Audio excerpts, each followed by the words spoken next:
kind of what I'm thinking, but I wanted to ask, because I have never actually, it has never been elucidated to me specifically what the boundaries are.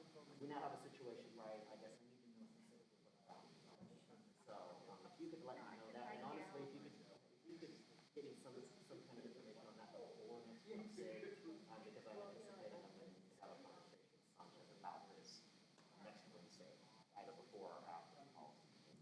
So it is the 12th.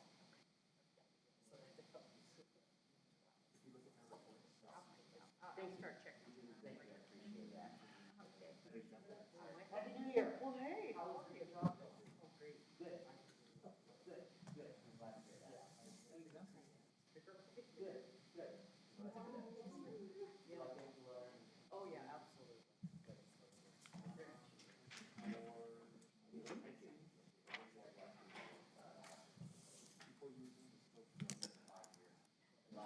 Last year was my year, but speaker of follower again. Yeah.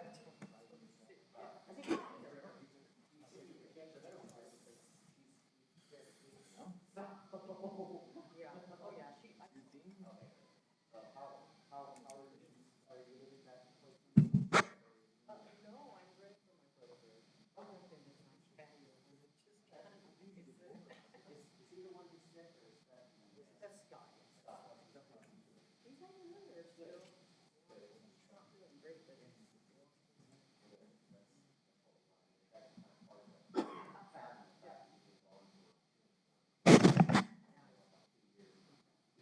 yeah, no, I was off for me. Well, we appreciate that. So they personally watch for it. Okay. Yeah, I think it's one of those. We had problems last year. It is. Well, I'm gonna try it again. When we were doing all virtual, it was fine. It didn't just that. Then it That's how we had problems. Yeah. That's what allowed. Yeah. If it doesn't, it's already there. Yeah. Are we taking the take down the state?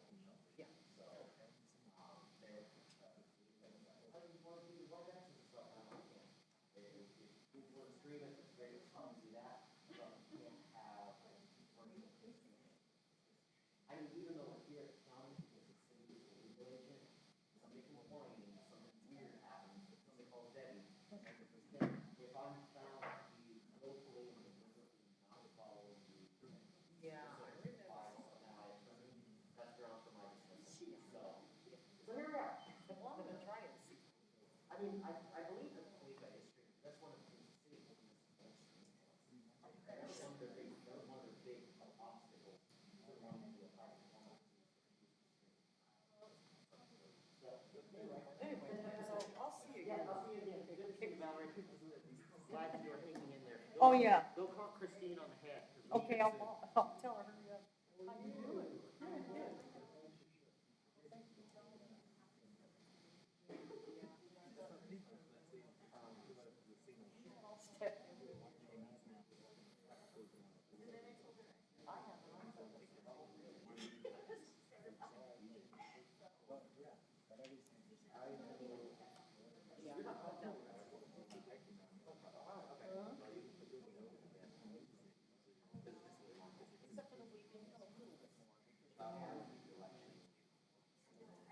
Good, good. Oh, actually, no. I need to do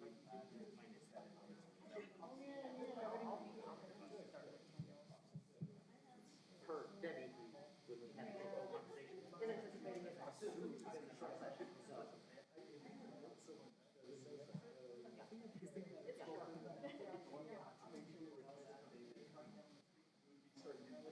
We don't have any dates yet.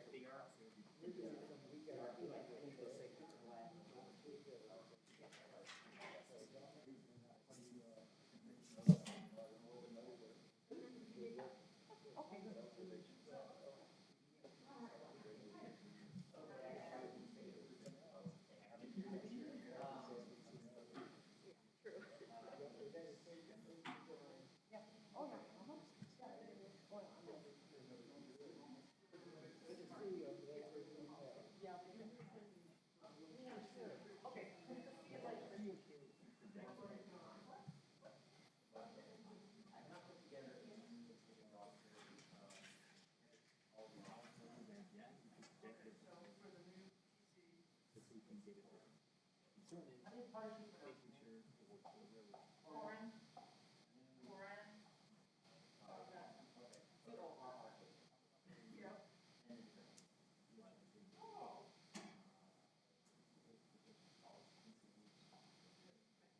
it works for everyone.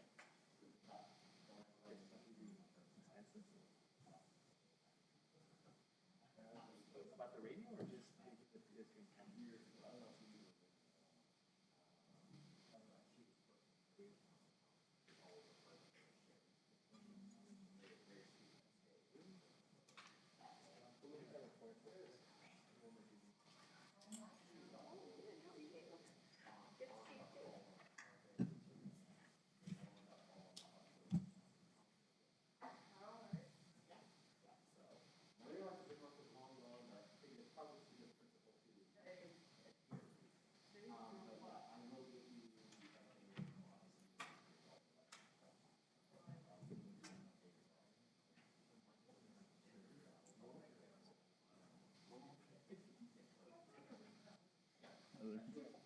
There is chairs missing.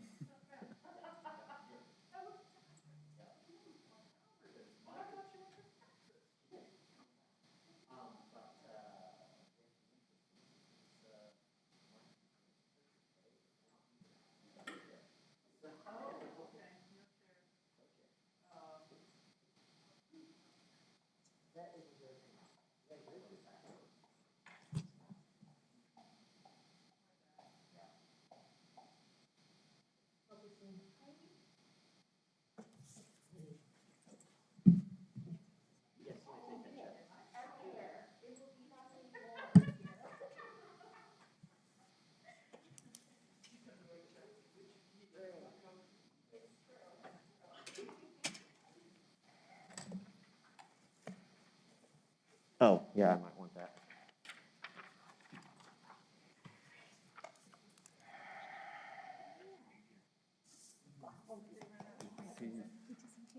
Oh, could somebody scoot over? We need place for our chair. Juan or Andreas, we need one of you to scoot away somehow. She, of all people, has to be up on the dais.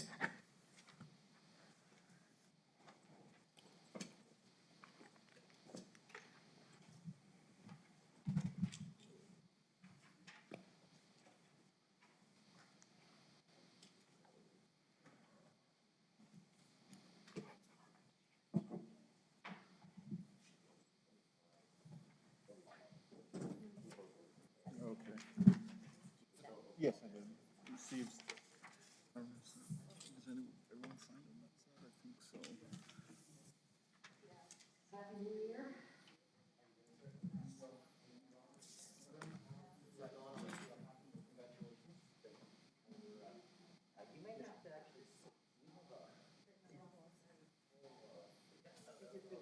Everyone is signed at the moment.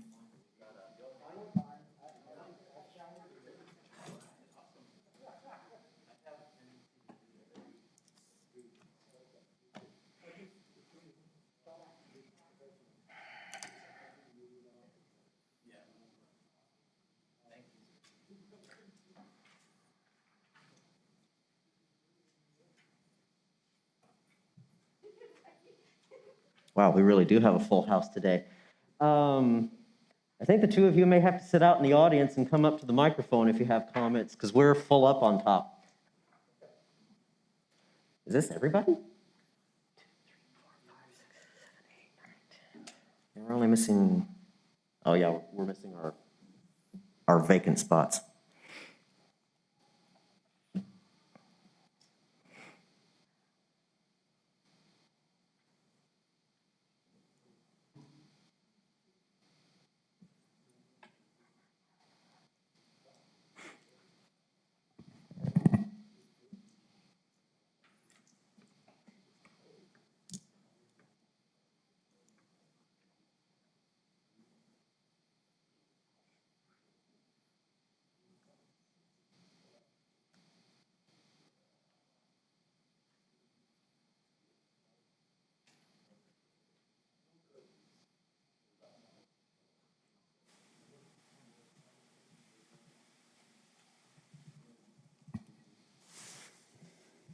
Madam Chair, I show 4 o'clock, and we most definitely have a quorum.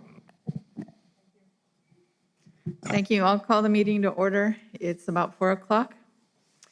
The first item on the agenda is approval of the agenda. Can I have a motion to approve?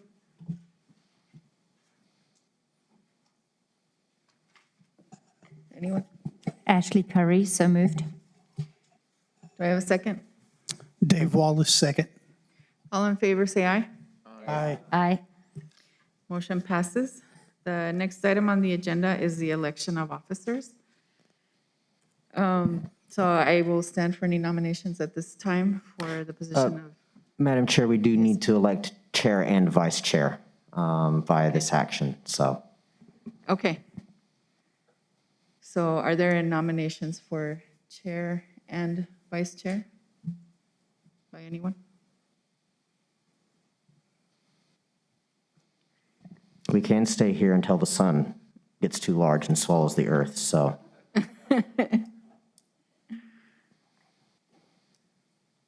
Let me rephrase that. We will stay here until the sun swallows the earth if we don't get any nominations.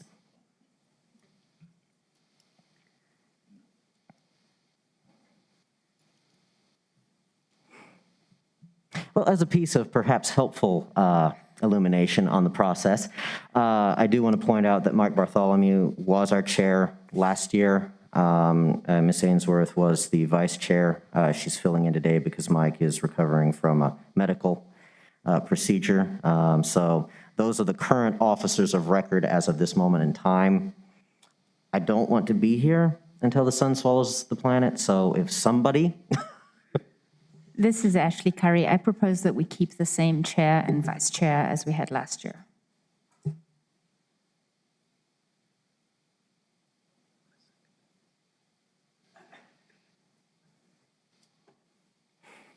we will need a second. Second, Dave Wallace. Okay. All in favor, say aye. Aye. Aye. Motion passes.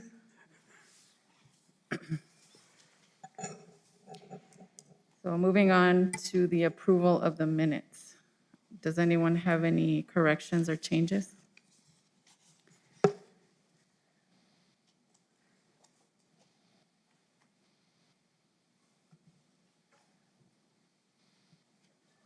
Okay, hearing none, can I have a motion to approve the minutes? Hector de Pasas, motion. Renee Molina, second. All in favor, say aye. Aye. Aye. Motion passes. And we are now moving on to item 6, discussion items. 6.1, Open Meetings Act compliance training. Thank you, Madam Chair. This is Andrew Ray for the record. We're very pleased to have Mr. Robert Cabello here from City of Las Cruces Legal, who will give this presentation. Mr.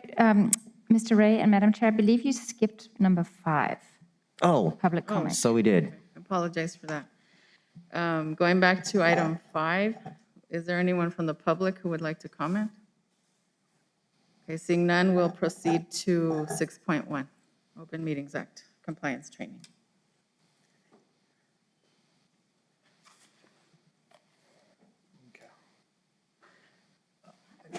Sure. Okay, so I'm Robert Cabello. I'm the Deputy City Attorney. I'm here to talk, of course, about the Open Meetings Act and tell you why it's important. And first off, let me open up and say it's important because 2 things. One, if you don't follow the Open Meetings Act, now there is a general presumption in the law that if you, no matter action of any committee or board takes, it follows the Open Meetings Act. However, if there is proof that you didn't follow it, that action that you took is invalid. That's one thing. Second thing, a violation of the Open Meetings Act is a petty misdemeanor.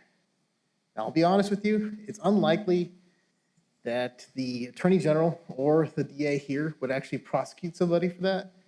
The DA is too busy, and the Attorney General has certainly bigger things to deal with, but it's something to keep in mind. Okay, so the Open Meetings Act. It's really part of the Sunshine Laws. Sunshine Laws, so the Open Meetings Act, including the Inspection of Public Records Act, which has to do with requesting public documents. Basically, make sure that government is conducted in the full view of the public, that people have the right and access to know what's going on with their government and understand what's happening. Now, what does the Open Meetings Act require? Essentially, whenever there's a quorum of a board, a committee, a commission, administrative body, policymaking group, that essentially that it has to be conducted in full within the public. There has to be some sort of agenda printed so that the public understands what's being presented or discussed. What are those decisions that are being made? And so when are they required? Whenever you're formulating public policy, and I'll give an example of the city council. So whenever the city council has a work session, they're not actually making a decision that day, but they are discussing public policy. Whether it's something more administrative, internal with the city, whether it's a direction about how they want to spend their grant money, various things. Now, of course, when developing personnel rules, regulations, and ordinances, that should also be publicly discussed. Discussion of public business. So, of course, and again, spending, decisions regarding discussions about policy, whether about it's elections on one day, about animal control services another day. Taking any action within the authority of the board. So if the board or commission has a certain power, authority, whether it's administrative, legislative, or quasi-judicial, it doesn't matter. That essentially whenever it's acting its authority, it has to be in public.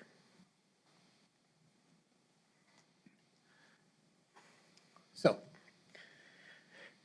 this really, the Open Meetings Act, of course, requires that, of course, it's not just the county board of commissioners or the city council, but any sort of policy committee, board, advisory group has to be done in public.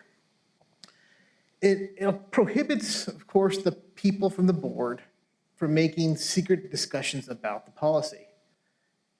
So what does this mean? It means that you can't be passing notes, which is one thing, texting each other about the policy.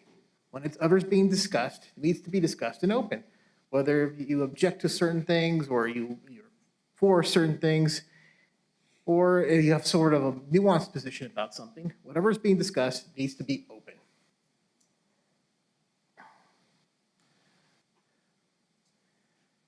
So, and you'll see this in the county meetings more so than you see the city council meetings, but the public is allowed to record public meetings. They can come here with cameras, they can, certainly the media comes in. It does not require, though, that the public have to actually make comments. You don't have to allow that. What's required by the Open Meetings Act is just that there is an opportunity for the public to see what's going on, what's being discussed. Now, as a separate issue, and kind of unrelated, but I'll kind of touch upon it anyways. If you allow public discussion, then you must allow public discussion. You can limit it to time.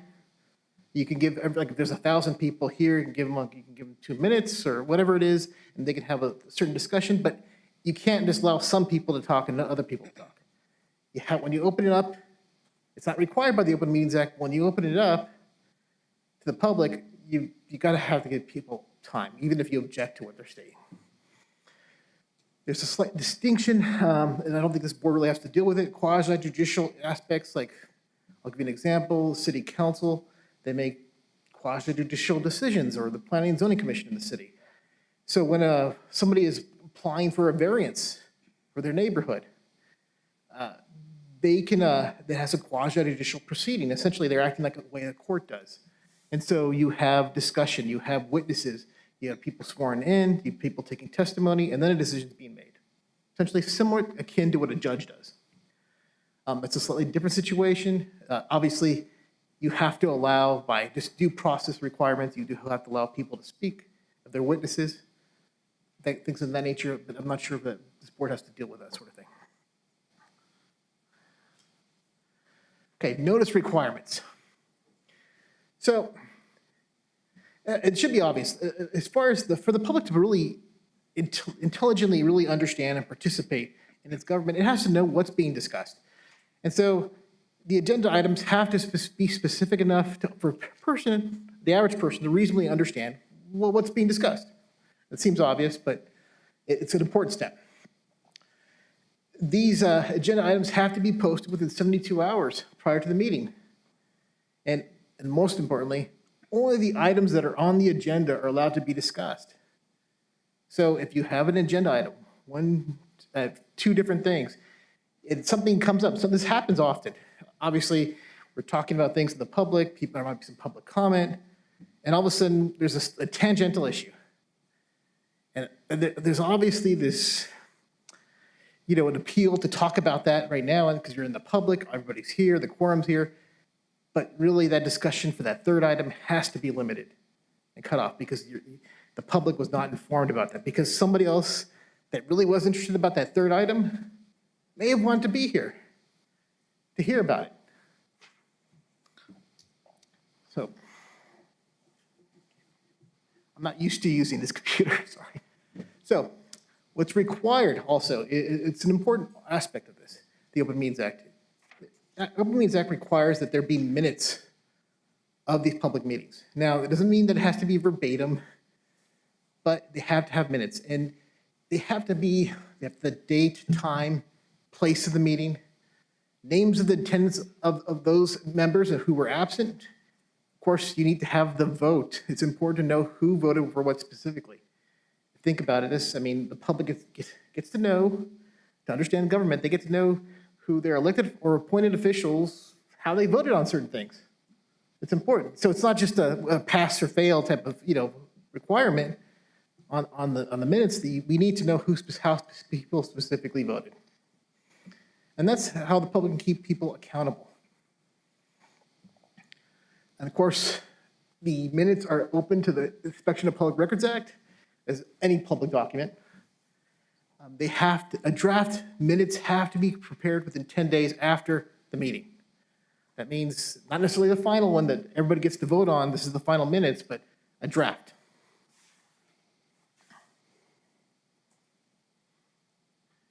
Okay, rolling quorums. Okay, we have a quorum now. So there's a prohibition against rolling quorums, meaning a quorum or body cannot come to a conclusion outside of the public by means that are not public, meaning 3 of you can't send emails to each other discussing on your position or a strategy, how you want something promoted or denied. And then you text 2 other people, and then you go visit somebody else. You can't do that. It doesn't matter how, whatever the arrangement is, or even using a third person that's not even on the board, specifically talking to every single board member to get a vote, get a determination, you can't do that. All that discussion, the deliberation, the arguments, the back and forth, that has to be public.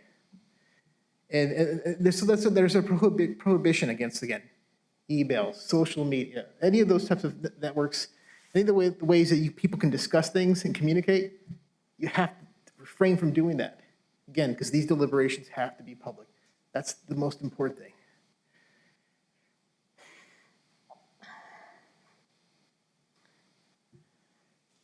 Okay. In the last 2 slides, really just, you can read those for yourself. And they are like important sort of dicta of case law that essentially the public has a right to know. The government, right?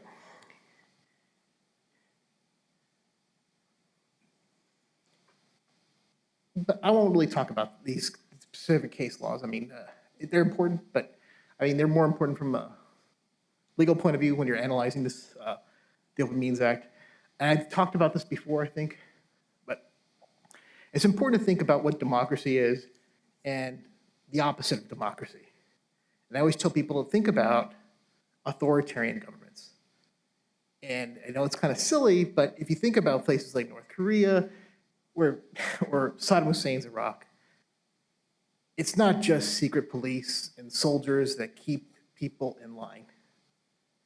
It's government action is taken secretly, and even about the most mundane things, contracts. Behind all those soldiers and secret police, there are elites, people with money and access to power, whether it's through all kinds of industrial, religious, various types of connections in society. And they support the authoritarian government. And they have a relationship with that authoritarian government where contracts are passed, where decisions are made, even on the most mundane things, and people don't know what's going on. That's essentially what happens in authoritarian governments. It allows a certain level of corruption. And so when you think about why sunshine laws are important, remember, it's just a part and parcel of democracy that the public gets to see what you're doing, how those decisions are being made, one way or another. And so with that, I'll go open up to questions.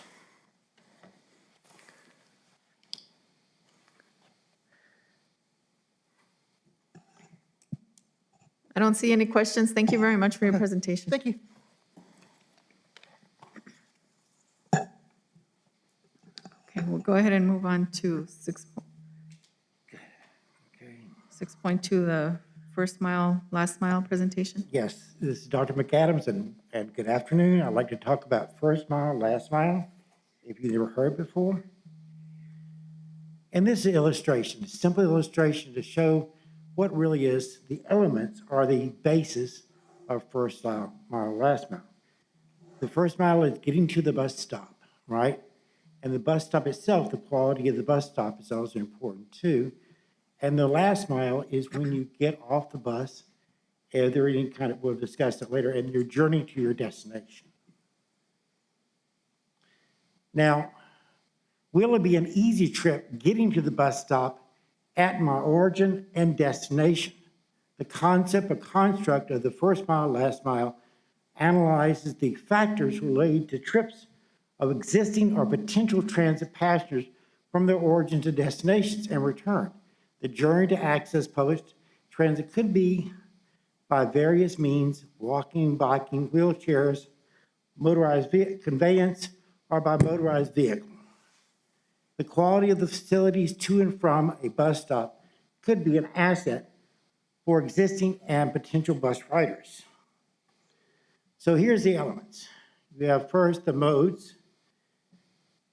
Are you going to be using a wheelchair or a scooter, a motorized vehicle? Are you going to walk? Are you going to bike? Are you use microtransit, which is near part of the shortage transit plan? We'll discuss that a little bit. And how are you going to get there? Sidewalks, cycle path, roads? Are you going through intersections to get to the bus stop, right? And so the most important thing is to get to the bus stop because that's where the bus is, right?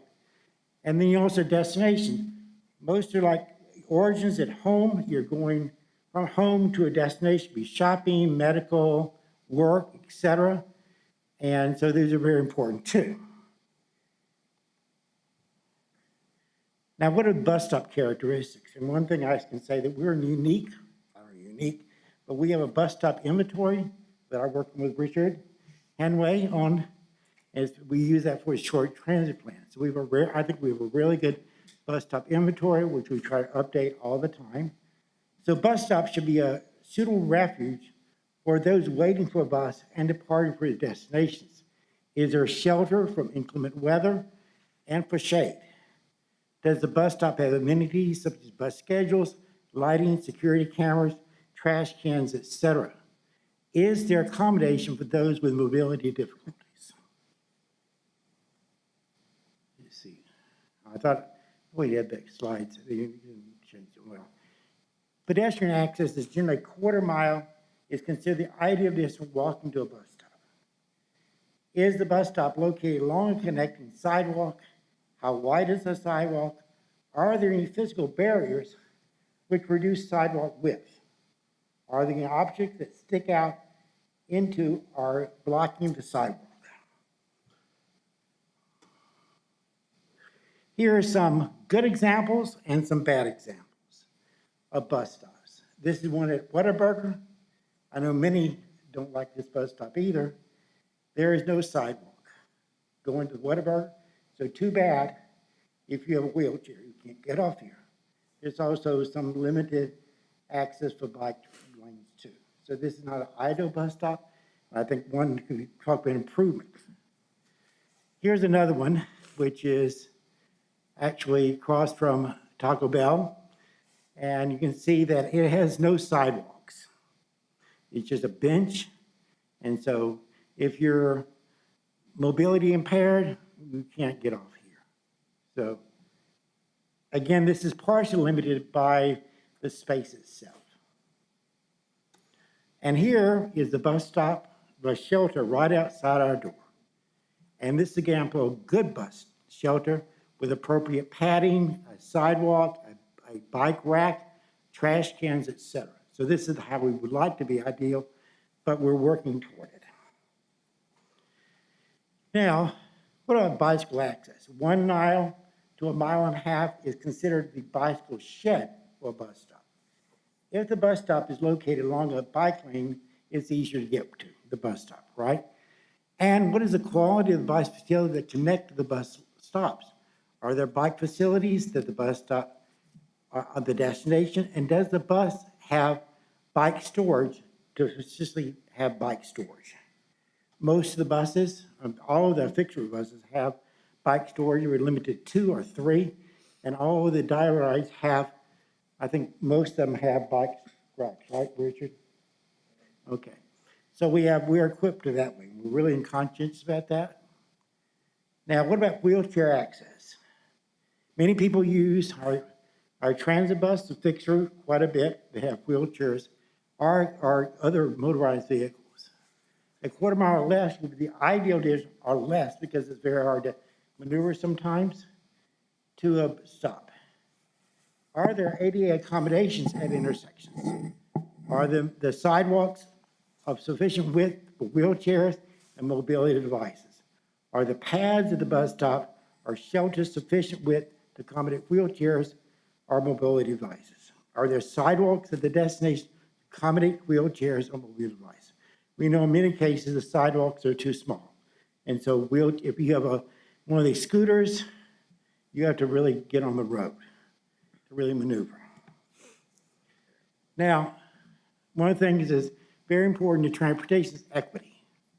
Public transportation serves diverse groups of people. Poor access to bus stop can adversely affect those with limited incomes who depend on bus service for mobility. Other aspects of the quality of transit service, such as frequency, hours of service, destination, etc., can be important areas with those of low income and mobility challenges.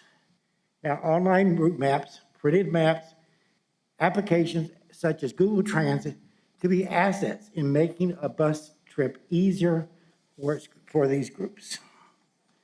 Now, if you look at we have to admit that most of our riders, SRD and Roadrunner, are transit captives. They have no choice. And before some people, before transit had to rely on neighbors or friends who was often charged them for trips. So it's called, and we know that the groups are generally in areas of low income. Now, here's what are the buffers, and we serve the low-income areas very well, I think. There are some missing areas. We'll talk later. These will be changed too as well. They may be facilitated. So we serve these income groups very well, I think. We're trying to make it better. Here are, again, looking at a local aspect, are the bike lanes and the bicycle facility, multi-use paths, et cetera. And you notice that many of the bus stops are on bicycle lanes or multi-use paths. Now, that is very convenient if you live outside of a bus stop. There are areas that do use bicycles to get to bus stops, and hopefully they'll have a bike rack. So many people do utilize that, but the thing is we like to make it better, of course, and have more bike lanes and more bicycle facilities, and more bus shelters have bike racks, because sometimes if you cannot get a bike, if the bike racks are filled on the bus, you may have to lock your bike at a shelter. And also when you get to your destination, is there a bike rack? You get on the bus, is there a bike rack at a shopping center, store, etc., medical facility, where you can safely put your bike to? So this is all part of the trip, the coming and going of a journey. Here is recently approved Roadrunner Transit Plan, and you notice that the routes are basically the same except the ones on the 70, and we'll propose a really unique strategy, and that's called microtransit. Microtransit is public Uber. We planning a demonstration project fairly soon to see about the easiness, how we can facilitate it, and how we can gradually implement microtransit. Microtransit will be such, hopefully we'll come back and talk about this later, but not here. But it'd be like, it's like an Uber, you call them, but it won't come at you, it will say, go to the nearest corner. And so go there in 15 minutes, like Uber, the van picks you up, official Roadrunner van picks you up and takes you to either a bus stop or if you're within the microtransit zone, another destination within the zone. So we hope this can be more cost effective and also more equitable too, because it will serve many people that are not within a quarter mile of the bus stops. Now, if you look at one thing, the Shorey's Transit Plan was to look at those bus stops that need amenities. It could be from the highest need would be those that don't have shelters, don't have pads, ADA. It's a multitude of factors. And so these are the ones in the red are those that should have some amenities to them. And Roadrunner will be working on that. The ones with the small circles are those that are pretty good. Those are in a database, and Roadrunner will be looking at those to improve. And if we can, it's a hard deal, sometimes. Now, if you look at SRDD, we're talking about a different nature, and within the city of Las Cruces, are there urbanized areas, there are duplicate stops for Roadrunner and SRDD, but the important thing in this aspect is that a lot of our MPO area is actually in rural or semi-urban areas, small villages and towns, unincorporated areas, such as Vado, Salcedo, Raven Springs. And so you can say in those areas, the bus stop may be hindered, or the getting to the bus stop may be hindered by no bicycle paths or suitable bicycle facility, maybe no sidewalks. You have to walk on the road or on the shoulder. So that's the one thing that could ease access to rural areas as well. So, and bus shelters, David Romeo is working on bus shelters. That could also facilitate. But in rural areas, it's really how do I get to the bus stop? Because all these areas are very dispersed. And so maybe microtransit may be used in the future too, with the SRDD. Now, in conclusion, the first mile, last mile involves not only the physical elements of person trips to the bus stop, but the issue of equity. Are we serving the people that are our clients? We'd like to have choice riderships, but we have to be realistic that our bus service generally serves those who are captive riders. We do have a lot of choice, but our population is like 20 or 30% below poverty. So this is something that's very needed. I'd call it bus transit a lifeline for many people. Work, medical, etc. And bus stop carriers are a crucial element in bus stop analysis. Now, first element is a simple concept, but it's very complex to implement. You can say you can't just do one thing and it'll be all over. So it's really an ongoing effect. The Roadrunner Transit Plan recognized many of the deficiencies related to the first mile, last mile, and the City of Las Cruces Active Transportation Plan and the Sea Valley MPO Mobility 2045 addresses some of the issues. Microtransit has potential to expand service areas of fixed route, and this is something we may expand in the future as we go on. Further, last mile analysis implemented of numerous projects by Roadrunner Transit, South Central Regional Transit District, and member jurisdiction is crucial for equity and promoting transit use. And I stand for any questions.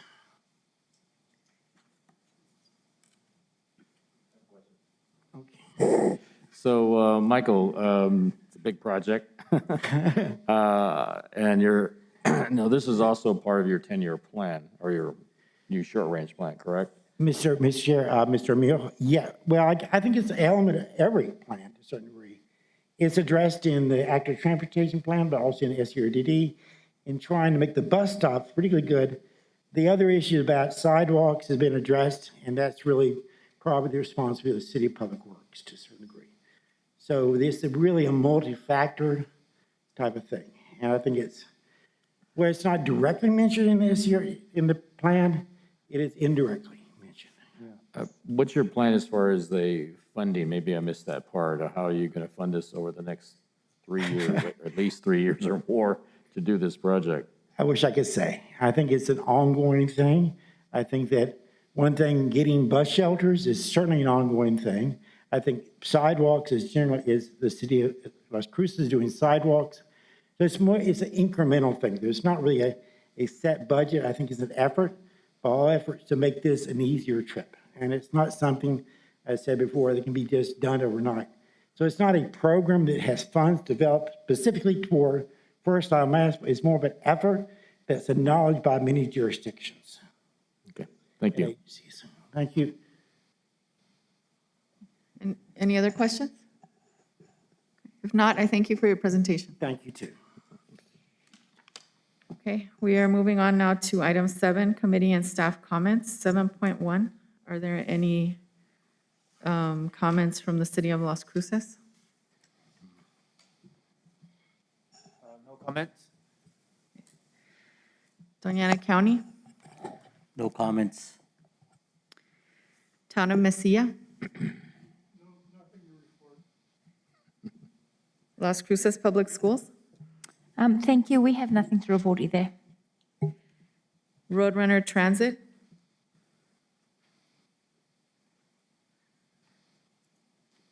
Good afternoon, Madam Chair. Richard Hanway for the record, Operations Supervisor at Roadrunner Transit, sitting in for Mike. I know there's a lot of talk about the microtransit, and we are looking at doing some budget pilot project with a company called Spare. You might know who they are, David. We're looking at doing a 2-vehicle, 6-month pilot next fiscal year. I know he showed the service area, so it's gonna expand some of the outlying areas, I think even into Doñana, the Doñana area as well. So we are moving on that. We're getting our electric buses. We finalized the contract on those. They're looking at delivery in January of '23. Our facility, we've gotten a construction manager on board, and I think they're gonna be going out for bid on that next month.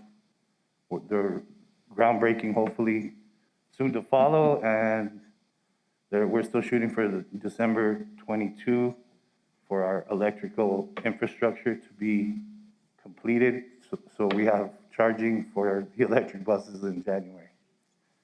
On another note, we're talking about driver wages. The city has increased the driver wages again. They're very fortunate to be able to be in a position that they are in now. They've increased the wages as I had given it. Last time I was here before you all, they raised the fixed route CDL rate from $13.40 an hour to $15.51, and they raised it again to $19.51 per hour. Dial-a-ride went from $11.02 to $12.76, and then with the new wage that the city just did, they went up to $16.76. So we're hoping that it's going to attract some more people to get us fully staffed. We're still down probably about 20% on our staff right now for drivers. I think it's a fair wage that they're paying, and we're looking forward to getting fully staffed here in the next month. That's all I have. thank you. And then SCR-TD project updates. Yes, thank you. New fiscal year for us, we, like Roadrunner, we juggle back and forth between the July to June and October 1 to September. So we're really now on the federal side trying to get projects going. So we're looking at renovating, going to phase 3 of our renovations of our Anthony facility down south. We were successful last fall in working with the city of El Paso, so we're now going to be getting some Section 5307 urban federal funds coming in. But like with any good deed, no good deed goes unpunished. So the money will only be spent in the southern part of Doña Ana County. So I was listening to the presentation, thinking about how we can partner up with Roadrunner, but in fact we can't, because we can't spend it in Las Cruces. But we'll figure a way to do it. So that money will help us to be able to acquire some new bus equipment in the coming year. So we're working on moving that forward. So that's going to be very helpful to us. It changes our 10-year plan, adds about $6 million overall. So that's a positive thing for us. We have been able to fully staff. In fact, this last 2 weeks, we're now 100% on operators. But as I said before, we have a benefit over that of Roadrunner. You're recruiting in Cruces. I'm recruiting throughout Doña Ana County. So I'm hiring people from El Paso, Chaparral, Anthony, and so on. So I have a smaller system, fewer people, but have a broader context of it. So, and I do operate with staff here in Cruces, staff in Anthony, and staff all the way into Sunland Park. So, but it's challenging right now, and so I'm happy to see that the folks at Roadrunner have made a move forward. We're moving forward a little bit and raising some fares. And obviously, salaries is a part of this, but also recruitment and benefits is another part of it. In fact, Richard, I will share with you in about a month, we're going to have a nice little package where we'll show employees what they're actually getting paid. I think that's one thing I've done in other organizations. So you have to try to educate folks that it's not just the hourly wage, it's the benefits. And so you take we're doing it like a United Way. So you start with your salary, and then you add in the benefits, and then you go into all the different elements of what we give. And so in the end, it's a much higher barometer. And I think that's a key part of being able to market. One of the things that Roadrunner does very well is you have a lot of people who stayed with you a very long time. I know that because I worked in that office. We're getting the same thing, and I think that's something we have to try to reinforce so we're not chasing after all this. But I think setting up a nice foundation, which is what you're doing, will pay dividends in the coming year. So I wish you well on that. And that's the end of my report. Thank you very much for giving me the opportunity to update. Thank you. Okay, so we're now on item 7.2, NMDOT project updates.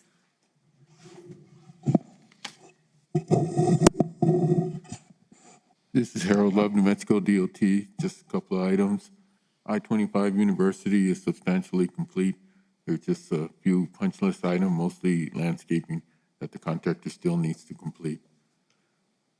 US 70 St. Augustine Pass, we still got crews out there cleaning up from the flood works of last year, and they're almost completed with that. And then on I-10 west from intersection New Mexico 594 to the intersection with Motel Boulevard, we'll have crews out there fog sealing. They're going to start with the eastbound lanes and then switch over to the westbound lanes starting this week. And that's all I have.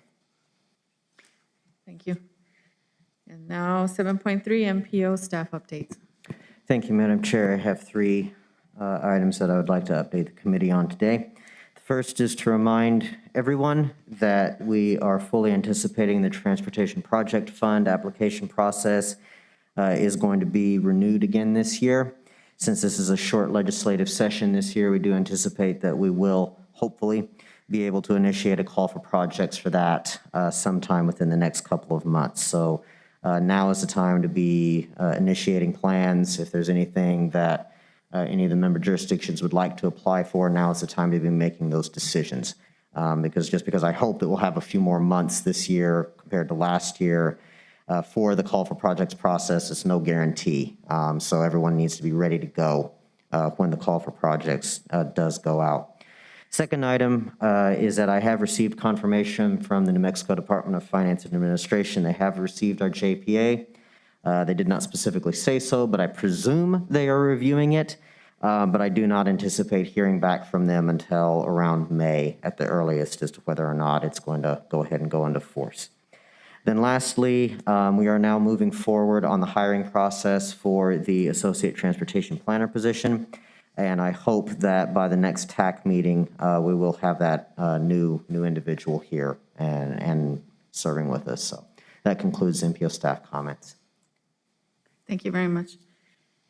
So we're back to public comment, and I don't see any new faces in the crowd. So we will move on to number 9, adjournment, and we will adjourn at 4:40 PM.